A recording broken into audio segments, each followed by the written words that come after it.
Everyone, welcome to अपनी university. सबसे पहले तो आप सभी को प्यार भरा नमस्कार। उम्मीद करते हैं कि आप सब लोग अच्छे होंगे और आपकी स्टडीज भी सबकी अच्छी चल रही होंगी। हर साल लाखों लोग अपनी किस्मत आजमाते हैं यूजीसी नेट एग्जाम में, लेकिन कुछ चंद ही लोग अपनी मंजिल तक पहुंच पाते हैं। तो आज हमारे साथ में है शुभम व्यास जी, जिन्होंने इस बार जून 2025 में जीआरएफ क्वालिफाई किया है हिस्ट्री सब्जेक्ट से। तो आज हम शुभम से बातचीत करेंगे कि इन्होंने किस तरह से हिस्ट्री सब्जेक्ट को तैयार किया, पेपर वन की इनकी क्या रणनीति थी, बुक लिस्ट क्या थी, क्या इन्होंने नोट्स बनाए और पीवाईक्यू का रोल क्या था। तो इन सभी बातों पर आज हम चर्चा करेंगे। तो सबसे पहले शुभम, आपको ढेर सारी शुभकामनाएं, congratulation for this grand success. बहुत बहुत धन्यवाद सर, बहुत बहुत धन्यवाद। तो शुभम, आप कहाँ से हो, थोड़ा अपने बारे में बताओ। आपने क्या क्या पढ़ाई की है और आपका एक कौन सा अटेम्प्ट था जिसमें आपने जीआरएफ क्वालिफाई किया। ठीक है। मेरा नाम शुभम व्यास है। मैं मध्य प्रदेश के देवास जिले के नेमावर गांव से बिलोंग करता हूं। वर्तमान में मेरी जो पढ़ाई है इंदौर से चल रही है।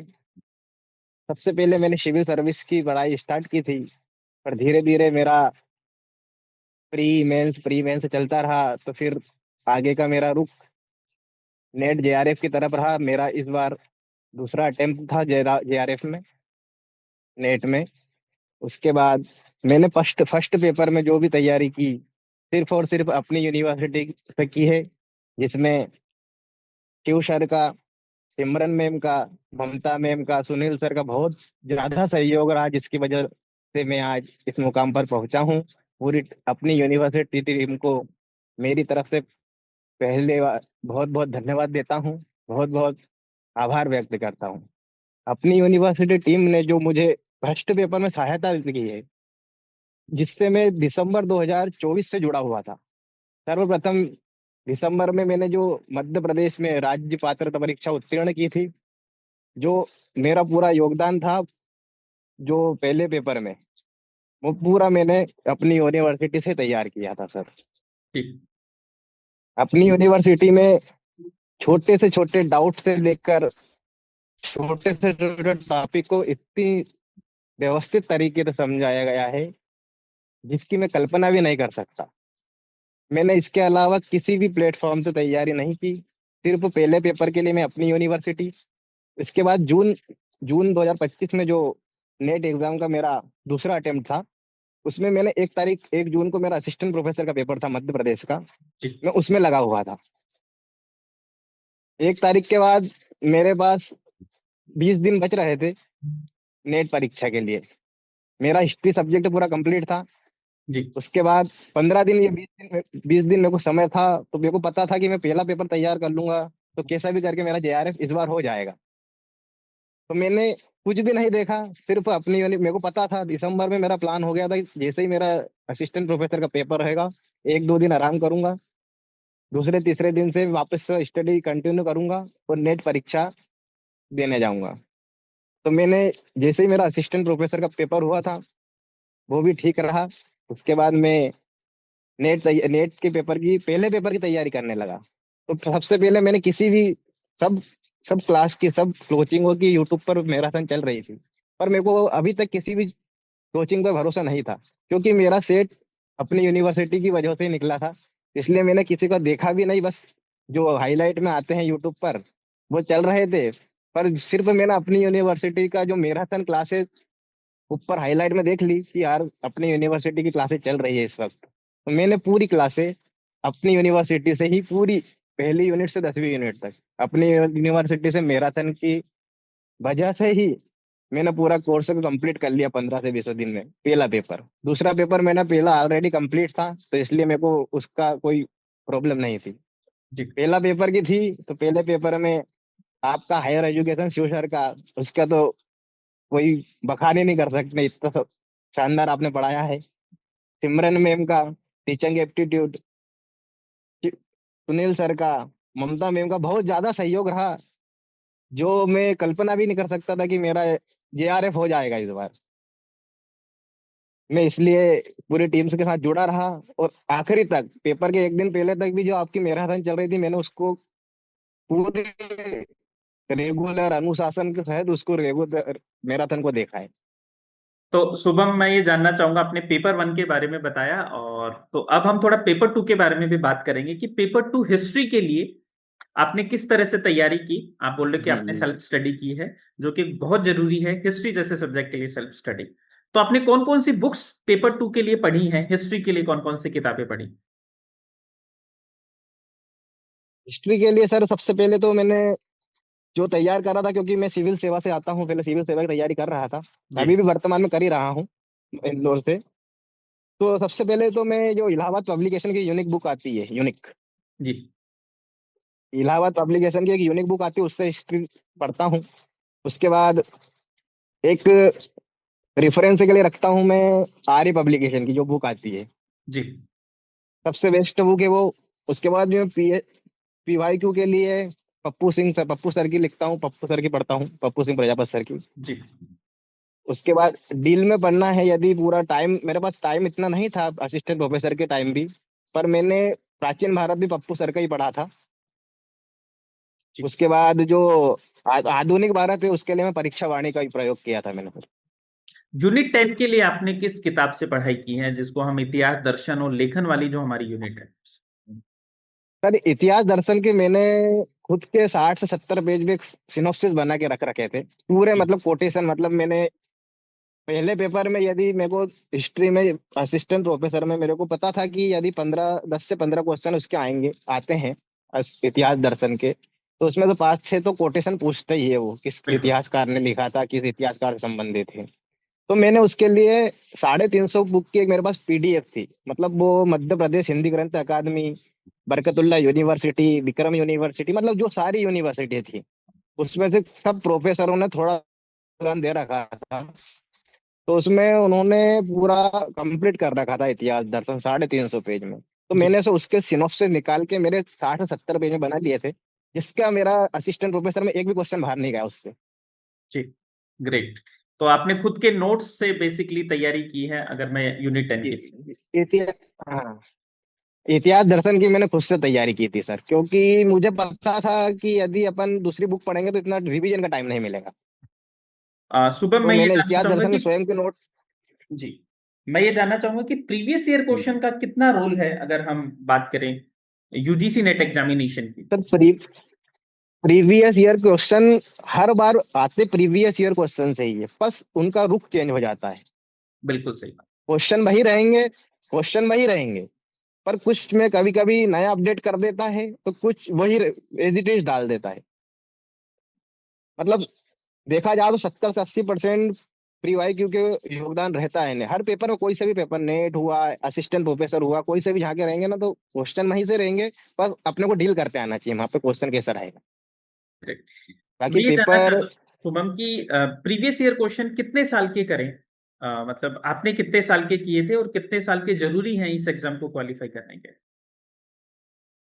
सर मैंने यहाँ से जब से नेट का एग्जाम चालू हुआ है, मैंने पूरे यूथ कंपटीशन की बुक भी लगाई हुई है। तो पूरे, मतलब एक बार यदि अपने को, किसी को भी नए स्टूडेंट को यदि नेट की तैयारी करना स्टार्ट करता है, तो मेरा थोड़ा सा ये सजेशन है कि सबसे पहले आप उस पैटर्न को देखिए कि यूजीसी अभी वर्तमान में किस क्षेत्र तक पूछ रहा है, तो जी। किस क्षेत्र में ज्यादा पूछ रहा है। बिल्कुल यदि सही। अपन उस पीवाई क्यू को देख लेंगे, तो अपने को ऑटोमेटिक आइडिया लग जाएगा कि अपने को क्या छोड़ना है और क्या पढ़ना है। सही बात है। तो प्रीवियस ईयर सबसे क्वेश्चन आपके हिसाब से इम्पो बहुत जरूरी है करना? बहुत जरूरी सर, यदि नया स्टूडेंट, यदि एक दो बार किसी ने दे रखी, तो वो ऑटोमेटिक पीवाई क्यू से ही गुजर के आगे बढ़ा होगा। सही बात। यदि कोई नया स्टूडेंट इस चीज की तैयारी कर रहा है, तो यदि उसको पता ही नहीं कि स्टार्टिंग कहाँ से करूँ, जी। तो उसके लिए सबसे सबसे जरूरी बात है कि सिलेबस उठाइए। सिलेबस के बाद यदि आप एक बार पेपर पुराने देखोगे कि यार हर बार क्वेश्चन हड़प्पा से आता ही है, तो आता ही है। यदि ग्रेट। वो इस बार हड़प्पा की खोज पूछ लेगा, तो अगली बार हड़प्पा किस नदी के किनारे ये पूछ लेगा, जाएगा क्वेश्चन वहीं से रहेंगे। बिल्कुल। शुभम, मैं एक चीज और जानना तो चाहूंगा आपसे कि आप बोल रहे थे कि आपने नोट्स बनाए थे खुद के, जैसे यूनिट 10। क्या यूजीसी नेट एग्जाम जी के लिए सर। नोट्स बनाना जरूरी है? सर यदि अपने को किसी चीज यूजीसी में ऐसा रहता है कि क्रोनोलॉजी ज्यादा चलती है, तो क्रोनोलॉजीज में क्या, यदि अपने को हर सन तो याद हो नहीं सकते सर। बिल्कुल। यदि यहाँ अपन किसी भी सन पे अटक रहे हैं, यदि सबको पता है कि चंपारण 17 में हुआ था, बारदोली हुआ था, तो भाई यदि अपने को उस सन सबको पता है, यदि वो डेट आ जाएगी ना तो कंफ्यूजन हो जाता है। सही बात। तो नोट्स बनाने यदि चाहिए पेपर या नहीं देने बनाने चाहिए आपके हिसाब से? बे, बनाने की है, बस कुछ टॉपिक के जैसे क्रोनोलॉजी में जो सन ज्यादा है उस पे अपने को नोट्स थोड़ा सा तैयार कर लेने चाहिए, और वो भी डेट वाइज कर लेने चाहिए कि किस डेट को क्या हुआ था। ठीक। बाकी सन तो सबको पता रहती है, तो सन तो ठीक रहता है, पर क्रोनोलॉजी में कभी कभी डेट वाइज पूछ लेता है तो वो क्वेश्चन थोड़ा कठिन हो जाता है, क्योंकि वो क्वेश्चन सरल रहता है पर अपने के लिए तो वो क्वेश्चन कठिन हो सकता है फिर अपने लिए। जी। एक चीज मैं और जानना चाहूंगा शुभम कि ये जो आपका प्रिपरेशन का दौर था, और आपने बोला कि आप सिविल सर्विस की तैयारी कर रहे थे, तो इस दौरान बहुत मुश्किलें भी आपको आई होंगी। जाहिर सी बात है, मोटिवेशन भी बहुत डिप गया होगा, थोड़ा हताशा भी हुई होगी। तो उस टाइम पे आपने अपने आप को कैसे संभाला? जी सर। क्योंकि बहुत सारे स्टूडेंट हैं जो आप जैसी स्थिति में हैं अभी, कि तैयारी कर रहे हैं, सक्सेस नहीं मिल पा रही है। जी तो किस तरह से आप उनको एडवाइस करना चाहोगे कि वो इस टाइम पीरियड को कैसे मैनेज करें? जी सर, एक असफलता में असफलता देखकर अपने अपने आप को हताश हो जाता है, मानते हैं कि हताशा आ जाती है, पर असफलता के बाद ये रास्ता नहीं बचता कि तुम वापस से असफल हो गए। जी। एक बार असफल हुए उसके बाद ये नहीं हो कि तुम दोबारा असफल हो। इसलिए यदि अपने अंदर अपने अंदर कैपेबिलिटी है कि यदि अपन कर सकते हैं, आज नहीं हुआ, कल नहीं हुआ, परसों नहीं हुआ, एक दिन जरूर हो जाएगा यदि अपन उससे जुड़े रहे तो, कंटिन्यू रहे तो। बिल्कुल। मेरा नेट निकलने का यही फायदा था कि कंटिन्यू में दिसंबर से जैसे ही मेरा सेट हुआ था तो असिस्टेंट प्रोफेसर के लिए तैयार हो रहा था, उसके बाद नेट आ गया था, तो मैं उस समय कंटिन्यूटी में लेके मैं तैयारी कर रहा था। कंटिन्यूटी छूटी नहीं तो वो दोनों परीक्षाएं सफल हो गई। बिल्कुल। तो इसलिए यदि हताश हताश हो हताशा हताशा सबको होती है सर, यदि परिणाम नेगेटिव है तो। बिल्कुल। पर उस परिणाम को यदि अपन लेके बैठेंगे कि यार अपन सफल नहीं हो रहे, तो उसका परिणाम भी नेगेटिव ही आएगा। सही बात। यदि अपन ने सोच लिया कि चलो आज नहीं तो चलो कल हो जाएगा, यदि आप वापस से उठ के खड़े होके वापस से तैयारी करने लगोगे तो निश्चित सफलता आपको एक दिन मिल जाएगी। शुभम, कितने घंटे पढ़ाई करते थे आप एक दिन में इस एग्जाम सर के? मेरा मेरा मैं तो सर रियलिटी बताता हूँ, मैं सुबह मेरा टाइमिंग ये था कि सुबह में 6:30 7 बजे से अपनी नित्य क्रिया करने के बाद जो भी रहता था उसके 7 बजे मैं लाइब्रेरी चल जाता था। 7 बजे से मैं वहीं पे मतलब इंदौर में रूम के ही थोड़ी दूरी लाइब्रेरी थी मेरी, तो लाइब्रेरी में 12 साढ़े 12 बजे तक लाइब्रेरी में जाता था। तो पहली बात, यदि आप किसी भी परीक्षा की तैयारी कर रहे हो तो अपने को यह पता होना चाहिए कि उस एग्जाम का टाइम क्या रहेगा अपना। यदि मध्य प्रदेश लोक सेवा आयोग में है तो जैसे सिविल सेवा में बात कर रहे हैं अपन, तो उसका पेपर 10 से 12 रहता है, तो मैं उस समय 10 से 12 तक पूरा माइंड को फ्रेश करके रखता था कि अब मैं लाइब्रेरी में पढ़ता ही था 10 से 12, भले मैं कहीं पे भी रहूंगा 10 से 12 जी। मेरे को पढ़ना रहे, क्योंकि पेपर 10 से 12 ही रहेगा।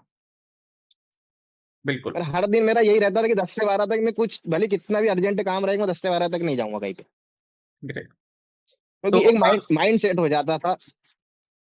कि आपको उस टाइम पे पढ़ना है जिस टाइम आपका पेपर होना है। तो जैसे यूजीसी नेट का पेपर ये जनरली बहुत 9 से 12 होता है, तो स्टूडेंट को नौ से हाँ बारह सर, जरूर अपनी पढ़ाई करनी चाहिए, और 3 से 6 होता है, जरूर पढ़ाई। तो उस दौरान उनको हम्म पढ़ाई करनी चाहिए। बिल्कुल सही बात। बिल्कुल सर, बहुत जरूरी है। उसमें क्या होता है कि यदि अपना माइंड किस तरह काम कर रहा है ये अपने को पता चल जाता है। बिल्कुल, ये तो बहुत ही क्योंकि अच्छी बात है। मेरा थोड़ा यही था, मेरा लाइब्रेरी का यही टाइम था, मैं सुबह 7 से 12:30 बजे तक जाता था, 12:30 बजे आता था, खाना खाता था, फिर 1 बजे जाता था और शाम को 7 बजे आता था, फिर खाना खाता था, फिर 8 बजे जाता था और रात के 12:30 1 बजे आता था। ग्रेट। तो मतलब बहुत कड़ी मेहनत आपने की है इस एग्जाम के लिए। तो मैं जी बाकी लोगों को भी बोलना चाहूंगा कि कई बार हमें लगता है कि जीआरएफ ऐसे ही हो जाता है, तो आप शुभम से सुनिए कि वो किस तरह से उन्होंने मेहनत की है, और उनके चेहरे से भी लग रहा है कि उनकी जो सच्चाई है वो दिख रही है, कि वाकई में उन्होंने बहुत कड़ी मेहनत है जो इस एग्जाम के लिए की है। शुभम, अपनी इस जर्नी में बहुत सारे लोगों का योगदान होता है। हमारे मम्मी पापा, जी सर। पेरेंट्स हैं, दोस्त हैं। जी। तो आपकी इस जर्नी में किस किस का योगदान है, और इस प्लेटफॉर्म के माध्यम से आप किस किस किन किन लोगों को आप धन्यवाद देना चाहोगे? सर्वप्रथम मैं मेरे माता पिता को बहुत बहुत धन्यवाद देना चाहता हूँ, जिनकी बदौलत ही मैं आज यहाँ पर पहुंचा हूँ। उसके बाद मेरे एक बड़े भैया है, वो भी सिविल सेवा की तैयारी कर रहे हैं इंदौर से ही। जी। उनका भी मेरे साथ बहुत सहयोग रहा। उसके बाद मेरा परिवार, इष्ट देवता श्री सावरिया सेठ का आशीर्वाद बहुत जरूरी था मेरे पे। अच्छा, आप तो उनका सावरिया सेठ आशीर्वाद ही जी इस के बार बना भक्त हैं? रहा। ये तो जी हमारे सर जी। राजस्थान में है। मैं- जी सर, मैं अभी पता पेपर से पहले ही कुछ 8-10 दिन पहले सावरिया सेठ पधारा था, दर्शन करने गया था, बाबा से इच्छा करके आया था, मन्नत मांग के आया था इस बार की, जी जी। कि बाबा जो भी हो, परीक्षा देने के बाद परिणाम जो भी हो, आपके पास जरूर पधारूंगा। ग्रेट, बहुत अच्छा। तो उसके बाद सावरिया सेठ, उसके बाद परिवार में सभी पितृ देवता, कुल देवता, कुल देवी, सबका आशीर्वाद रहा, क्योंकि इनके बिना कोई संभव नहीं है सर, मैं बिल्कुल मानता हूँ। यदि इनका आशीर्वाद न रहा तो आप कोई सी भी परीक्षा हो, किस भी जगह पे हो, आप बहुत अच्छी जगह पर पहुंच सकते हो। बिल्कुल सही बात। उसके बाद सबसे ज्यादा जो सहयोग रहा अपनी यूनिवर्सिटी टीम का रहा, इसमें सर्वप्रथम मैं शिव सर को बहुत बहुत धन्यवाद देना चाहता हूँ हृदय से। बहुत बहुत धन्यवाद सर, आपने तो हायर एजुकेशन पढ़ा है, उसके बाद मैंने किसी पुस्तक को नहीं उठाया सर। जो भी है, सिर्फ आपने पढ़ाया, आपने बोला था कि डाटा एक दिन पहले पेपर से पहले देख के जाना कि यूनिवर्सिटी कौन सी बाहर हुई होती है, कौन सी अंदर है, अभी कितनी वर्तमान में, एक बार डाटा देख लेना कि आपका एग्जाम ऑनलाइन रहता है, चेंज कर देता है कभी कभी डाटा।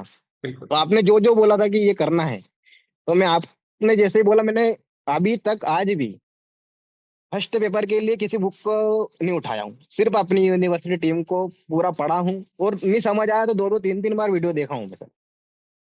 ग्रेट। इसके बाद सुनील सुनील सर का जो मोटिवेशन मिलता था, तो जो खाने खाने की भी इच्छा होती ना, तो भूख वही खत्म हो जाती थी कि चलो अभी वो थोड़ा सा पढ़ लिया जाए, खाना तो खाते रहेंगे। जी। बीच बीच में सुनील सर आ जाते थे आपके मोटिवेशन करने, आपके लेक्चर में। उसके बाद ममता मैम, लॉजिकल रीजनिंग के लिए बहुत शानदार मैम ने तैयार करवाया था। सिमरन मैम ने टीचिंग एप्टीट्यूड बहुत शानदार पढ़ाया। मतलब पूरी टीम को, जो आपकी पूरी टीम है, उसको बहुत धन्यवाद देना चाहता हूँ सर। Thank you Shubham. आपकी जो अपनी टीम है उसके लिए मैं हमेशा, आपकी जो टीम है उसके लिए, जो आज मेरी सफलता है उसके लिए, मैं सदैव आपका ऋणी रहूंगा सर। और हम भी देखो, आप जैसे स्टूडेंट हैं, उनसे बहुत कुछ सीखते हैं कि कैसे एक ईमानदारी के साथ मेहनत की जाती है। और आपकी ये जो ईमानदारी वाली मेहनत है, ये हमें और ऊर्जा देती है। जैसे मैं आपकी बात सुन रहा हूँ, तो मुझे और लग रहा है कि यार मैं कैसे मेरे कंटेंट को और बेहतर बनाऊं, कि जैसे आप जैसे लोग और हमसे जुड़े और हमारा विश्वास है वो और बढ़े। क्योंकि एक चीज मान के चलिए शुभम, इस ऑनलाइन के दौर में इस यूट्यूब चैनल्स आप बहुत सारे देखते हो, बहुत सारे ऐसे लोग हैं जो स्टूडेंट का सिलेक्शन करवाने के बजाय उनको अपने मंजिल से बहुत दूर लेके चले जाते हैं। तो इस दौर में एक अच्छा कंटेंट मिलना ये बहुत बड़ी बात होती है। तो हम उसके लिए प्रयास करते हैं कि एक अच्छा कंटेंट आपके पास में जाए। बाकी वाहवाही तो मिल ही जाएगी, अगर आपका सिलेक्शन होगा तो आप नहीं हमें सर, प्रेज वाकई में। करोगे, ये बात है। नहीं, वाकई सर, आपका कंटेंट में कोई दो मत नहीं है। मैं आज 110% लिखित में कहता हूँ कि कोई दो मत नहीं है आपके कंटेंट में। आपने जो पढ़ाया सटीक पढ़ाया, और जो है वो सत्य है। बिल्कुल। और आपने हर बच्चे के, मतलब जो स्टूडेंट है, कि हर टॉपिक पर, मतलब आप किसी ने पूछा सर ये डाउट हो रहा है, तो आपने एक बार ने उसको 5 बार समझा कि, मतलब जो चीज सामने वाले को याद नहीं हो रही थी, वो तुमने याद करवा के उसको आगे बढ़वा दी। मतलब वो बहुत बड़ी अपॉर्चुनिटी है हमारे सबके लिए, स्टूडेंटों के लिए। तो हाँ। चीजें एक बार में यहाँ से मिल गई। ये तो बिल्कुल। सर, परीक्षा तो बहुत सी होती है, पर जेआरएफ भी एक बड़ी परीक्षा ही मानी जाती है। बिल्कुल। पर उसमें मैं खुद प्राउड।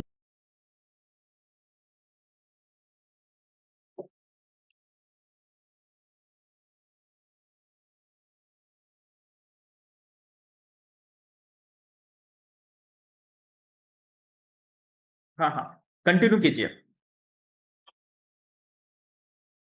यदि मैं खुद पे प्राउड करता हूँ, यदि मैंने पहले पेपर के लिए आज बुक नहीं उठाई और जेआरएफ क्लियर करा है, तो मेरे पास कुछ ना कुछ तो पीछे अच्छा था, जो मेरे को आज यहाँ तक पहुंचाया सर। और वो सिर्फ अपनी यूनिवर्सिटी थी मेरे साथ। बाकी मैंने किसी को ना देखा, ना देख सकता था आगे, क्योंकि मुझे भरोसा हो गया था जब मेरी सेट का एग्जाम निकला था कि यार इससे अच्छी कोई वीडियो पे, यूट्यूब पे वीडियो नहीं मिल सकती, और वो भी आप फ्री ऑफ कॉस्ट मिल रही थी, और अपने आज फ्री में अपन ने आज जेआरएफ क्वालिफाई कर लिया बस यूट्यूब पे देख के ही। तो बहुत अच्छी बात है ये तो। तो thank you so much Shubham, आपने हमारा भी मान रखा और हमारी मेहनत का भी मान रखा, और आपने हमारे विश्वास को और बढ़ाया है स्टूडेंट के बीच में। इसके लिए आप भी धन्यवाद के पात्र हो। और मैं चाहूंगा कि आप हमेशा अपनी यूनिवर्सिटी से जुड़े रहो, क्योंकि हम एक ऐसी टीम बनाना चाहते हैं, और ये स्टूडेंट को भी हम उसमें शामिल करेंगे कि वो आने वाले स्टूडेंट को भी मार्गदर्शन दे।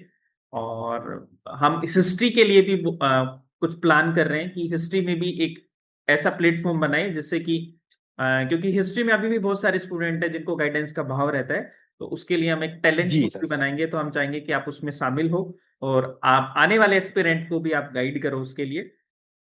और आपको जी हम सर। आमंत्रित करते हैं 3 तारीख को, आपकी इस सफलता को सेलिब्रेट करेंगे हम मिलकर। जयपुर में मीटअप है, प्रतिभा सम्मान समारोह है, तो आप जरूर आओ।